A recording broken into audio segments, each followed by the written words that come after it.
வணக்கம். இன்னைக்கு மார்கழி மாதம் 18ஆம் நாள். ரொம்ப அழகா மாணிக்கவாசக பெருமான் பாவை பெண்கள் மூலமா சிவபெருமானோட பெருமையை எப்படி பாடுறாருன்னு பாப்போமா? அண்ணாமலையான் அடிக்கமலம் சென்றிறைஞ்சும் விண்ணோர் முடியின் மணித்தொகை வீர் அற்றார் போல் கண்ணார் இரவே கதிர்வந்து கார்கரப்ப தன்னார் ஒளி வழங்கி தாரகைகள் தாமகள பெண்ணாகி ஆனாய் அலியாய் பிறங்கொழி சேர் விண்ணாகி மண்ணாகி இத்தனையும் வேறாகி கண்ணார் அமுதமுமாய் நின்றான் கழல்பாடி பெண்ணே இப்பூமுனல் பாய்ந்தாடேலோர் எம்பாவாய் அப்படின்னு ரொம்ப அழகா உருகி உருகி பாடியிருக்கார் மாணிக்கவாசக பெருமான். சூரியனுடைய ஒளி கதிர்கள்லாம் பட்ட உடனே வானத்துல இருக்கிற விண்மீன்கள்லாம் எப்படி மறைஞ்சு போச்சோ அத மாதிரி சிவபெருமானுடைய திருவடியை வணங்கினதுக்கு அப்புறமா தேவர்களுடைய தலையில கிரீடத்துல இருந்த மணிமுடிகள்ல இருந்த நவரத்தினங்கள்லாம் அதனுடைய ஒளியை இழந்து விட்டதாம், ஒளி மழுங்கி போய்விட்டதாம்.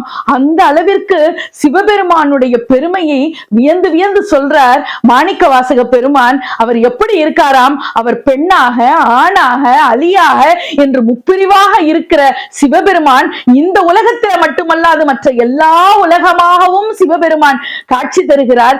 அப்படிப்பட்ட சிவபெருமானுடைய திருப்பாதங்களை நாம போய் சேவிக்கணும் இல்லையா? அப்படி சேவிக்கணும்னா அவருடைய திருப்பாதத்தினுடைய பெருமையை சொல்லணும் இல்லையா? மாணிக்க வாசகர் சொல்றார், கண்ணார் அமுதமுமாய் நின்றான் கடல்பாடி அப்படின்னு சொல்றார். கண்ணுக்கு அமுதமாக இருக்கின்ற அவனுடைய திருவடிகளை அவனுடைய சேவடிகளை போய் நாம் வணங்குவதற்காக இந்த பூக்கள் நிறைந்திருக்கிற அழகிய குளத்திலே போய் நீராடுங்கள் பெண்களேன்னு பாவை நோன்பு நோக்கிற பெண்கள்லாம் தன்னுடைய தோழிகள் கிட்ட சொல்றாங்க.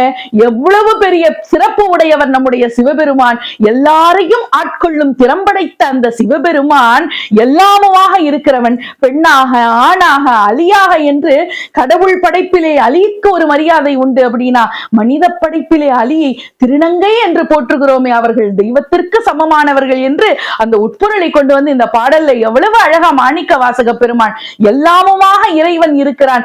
இந்த உலகத்தில் தோன்றும் உயிர்கள் அனைத்தும் தெய்வத்தினுடைய படைப்புகள். அந்த எல்லா உயிர்களிடத்திலும் சிவபெருமான் நிறைந்திருக்கிறார் இல்லையா? அப்படிப்பட்ட சிவபெருமானை வணங்குவதற்கு அவருடைய பேருருளை பெறுவதற்கு பெண்களே இந்த பூக்கள் நிறைந்திருக்கிற குளத்துல மூழ்கி நீராடுங்கள்னு ரொம்ப அழகா பாடுறார் மாணிக்க வாசக பெருமான். நாமும் இந்த நல்ல நாள்ல சிவபெருமானுடைய பெருமையை சொல்லி சொல்லி அவருடைய பேரருளை பெறுவோம். நன்றி, வணக்கம்.